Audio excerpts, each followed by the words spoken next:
Des militaires maliens rappelés du front pour faute. Ces faits ont été rendus publics par le capitaine Modibo Naman Traoré, un responsable de la communication de l'armée. Il s'est exprimé lundi soir sur l'ORTM, la télévision publique malienne. Des éléments ont manqué de tact dans certaines situations et le chef d'état-major général a pris des dispositions. Il a rappelé les éléments fautifs qui seront mis à la disposition des autorités judiciaires. Des témoignages accusent des soldats maliens d'avoir commis des exactions contre des civils à Tombouctou. Plusieurs ONG sont aussi montées au créneau pour dénoncer les abus de certains militaires. Ils se livreraient à des représailles contre des membres de communautés touareg et arabes, accusés d'avoir collaboré avec les djihadistes. L'armée n'a pas fourni plus de détails sur le sujet, ni sur les auteurs, ni sur la date et les faits qui leur sont reprochés. Sur le front, les combats se poursuivent dans le nord du pays.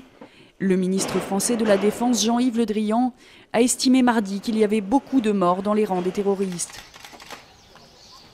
Depuis plusieurs jours, les violents affrontements opposent militaires français et djihadistes à l'extrême nord du Mali.